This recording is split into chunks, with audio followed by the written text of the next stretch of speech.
Welcome back to the deep dive. Okay, we're jumping straight in today because there's this huge story happening.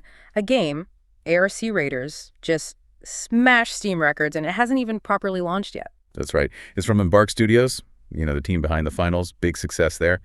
This one's a PvEP sci-fi extraction shooter. And our mission today is basically to figure out what's behind this massive hype from their recent Server Slam playtest. Yeah, unpack that, but also look at the flip side. Because some of the core design stuff, it's really splitting the experienced players, the extraction shooter vets. We need to see if this thing has legs beyond the initial wow factor. Okay, let's talk hype then, because the numbers, they're just wild. This wasn't just like a good test run. No, not at all. It was huge for the genre. During that free playtest weekend, ARC Raiders peaked, I get this, 189,668 concurrent players just on Steam. Wow. That number didn't just edge out the competition. It completely blew past the peak player count of every other extraction shooter ever on Steam. Okay, hang on. Let's give some context there. So you look at other big names recently, games people were hyped for, like Gray Zone Warfare. Right, Gray Zone peaked around 72,500. And Arena Breakout. Infinite. That was about 66,000. Yeah. So ARC Raiders, it almost tripled those numbers. It's huge. It's a massive early signal, shows there's serious hunger for something polished in this space. But, and this is the big but, right? Yeah. This explosion happened during a free test. Yeah. The actual game's going to launch at, what, $40 US? Yeah. Around $58 Canadian? Right. So the real question is how many of those nearly 190,000 people stick around when they have to pay? That's the hurdle. Exactly. That's the big challenge for Embark. Okay, let's dig into why it popped off so hard initially. Starting with the tech side, because honestly, this seems to be where everyone agrees. Yeah, the feedback there is almost universally positive. The reason nearly 200,000 people jumped in and didn't immediately bounce off because of bugs or lag seems to boil down to one phrase we saw everywhere. It just worked. Mm-hmm. And hearing it just worked so often, it kind of tells you a lot about what players expect, or rather don't expect, from new AAA games these days, right? Totally. People were saying they cranked the graphics to max settings and boom, smooth gameplay. High frame rates, like 120 FPS, were common right from the get-go. Which is pretty impressive, especially compared to, say, older genre leaders like Tarkov that still struggle with performance and lack some modern features. And this is an Unreal Engine 5 game, isn't it? We've seen so many UE5 games launch with, well, problems, stuttering shader issues. Yeah, that's what makes this interesting. How did Embark avoid that? So what did they do differently? Well, the sources suggest they didn't just grab UE5 off the shelf. They used a heavily modified version, a fork of the engine. And it sounds like they actually, read the manual. You mean they did the hard stuff? Seems like it. Particularly something called PSO caching, pipeline state object caching. It's apparently a ton of work. Okay, PSO caching. Sounds super technical. Why should you listening care about that? What does it actually mean for the player? You care because it stops the game from stuttering every time something new happens on screen, like an explosion or a new enemy type appearing. Normally, the game have to figure out how to draw that thing, like right then and there. If the devs don't pre-compile or pre-cache those instructions, the game freezes for a tiny moment. That's the stutter we all hate. Okay, so Embark did that tedious work up front, so we get smooth gameplay instead of those annoying little hitches during fights. Exactly. That's a massive quality of life difference right there. And it wasn't just the smoothness. What else? People were praising other stuff too, like really short loading times. The visuals obviously look great, but also the audio design. Right, the audio came up a lot. It's not just background noise, is it? It's like part of the gameplay. Yeah, very much so. It gives you real spatial awareness. People mentioned hearing the difference between footsteps on sand versus rock, or clearly telling if someone's above or below you. Which, in a game where getting jumped is basically the whole deal. That's crucial. Absolutely essential. Knowing where sounds are coming from can be life or death. Okay, so technically, stellar, smooth, looks good, sounds amazing. Let's shift to the actual gameplay, the core loop. Just quickly, for anyone new to this, what's the basic idea of an extraction shooter? Super simple, really. You load into a map. Yeah. You risk your gear to go find valuable stuff. Loot. Resources. Let's call them cookies. Cookies, I like it. Then you got to make it to an extraction point and get out alive with those cookies. If you die, poof, you lose everything you picked up on that run, maybe even the gear you brought in. Right, that risk of losing everything. That's the tension generator. That's the core appeal, yeah. Loss aversion. It makes success feel really good. Now, ARC Raiders is PvEVP. Player versus environment versus player. And the E part, the environment, the AI, sounds like it's a bigger deal here than in some other games. That's a key point a lot of veteran players brought up. The AI enemies, called ARCs. They aren't just cannon fodder. They're a constant serious threat. Like actually dangerous. Yeah, often described as, quote, more threatening than the players. The bots are aggressive, they hit hard, they don't just stand there. Some specific types, like these flying hornets, people were comparing fighting them to, like, Dark Souls bosses. Whoa, okay. Dark Souls difficulty, but wait. Doesn't that kind of clash with the idea of making the genre more accessible? If the AI is that hard, won't it just frustrate solo players or newer folks? That's a really good question.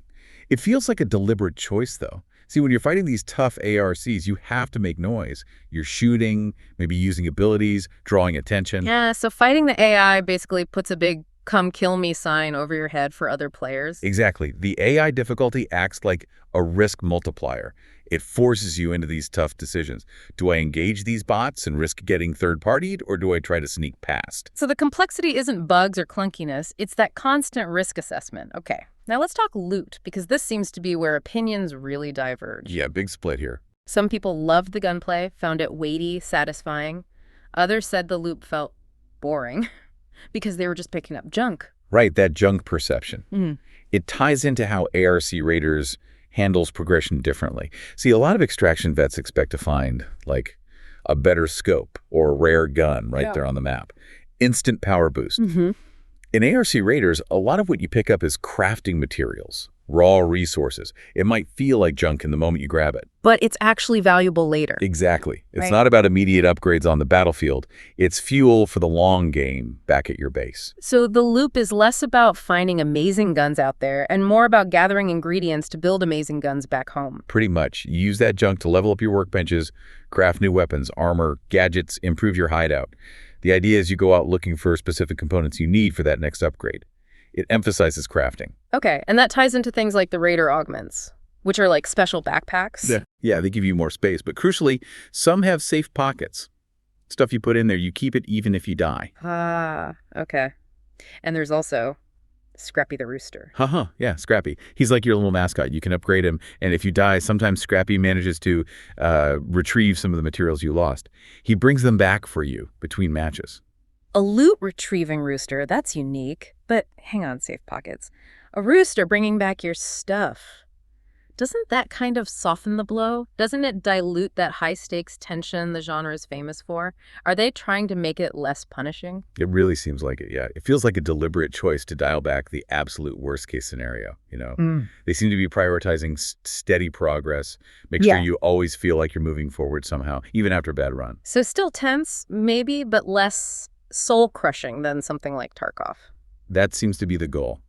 Tense, but maybe not fundamentally punishing in the same way. All right, let's pivot to that tension, the social dynamics, and the single biggest point of conflict, the third-person perspective, TPP. Right. The game definitely is tense. Sources say it's dripping with tension and anxiety. And a lot of that comes down to noisy. We talked about the good audio awareness, but this is about the noise you make. Exactly. Almost everything you do that matters, running, shooting, opening a container, even calling in the extraction elevator, makes a distinct sound that other players can hear from pretty far away. So the game mechanics basically turn everyone into sound-sensitive hunters. Pretty much. Yeah. And this high-stakes audio environment leads to some intense social moments. People shared stories of, like, desperate temporary alliances with strangers to fight off bots and extract together. Followed by high fives, hopefully. Sometimes. Other times. Immediate betrayal. Friends shooting each other in the back for loot. People using emotes to fake friendliness before attacking. There was even one story about a player using a door blocker gadget mid-fight to trap an enemy while they healed. Wow, okay. That emergent clutch gameplay sounds thrilling. But then we hit the TPP issue.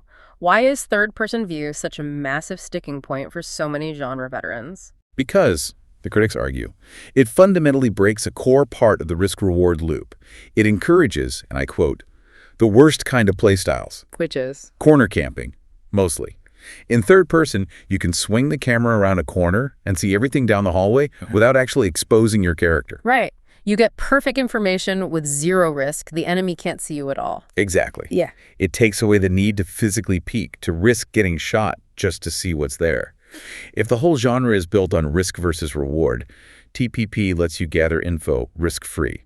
Yeah, that feels off. One player even said they got so many kills just abusing the TPP camera angles that it felt like cheating.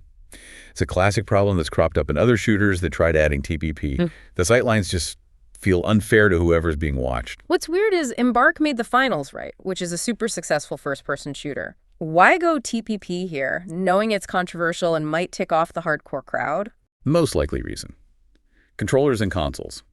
TPP generally feels better and plays more fairly on a controller compared to first person, especially against mouse and keyboard players. Ah.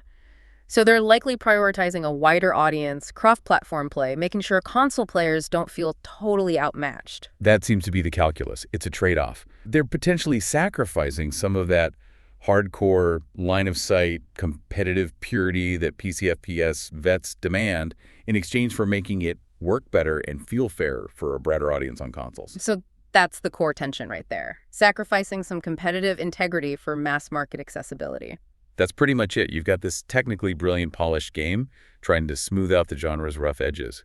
But doing that involves changing fundamental rules, like the perspective that the purists consider sacred. And visually, it does look appealing. People described it as like the Division's Dark Zone mixed with the Robot Dino aesthetic of Horizon Zero Dawn. It seems like they're aiming for something maybe less bleak, still tense, but maybe not as gritty. Definitely feels that way. Which brings us back to a really interesting point. The business model. Remember how we said it's going to be $40? Yeah, not free to play. Apparently, that was a deliberate switch away from free-to-play. Embark made that call specifically. Why? Why turn down the potential free-to-play masses? Because, according to them, it lets them focus on making the progression fun, the crafting, upgrading Scrappy, improving your base, instead of just constantly designing new cosmetics to sell.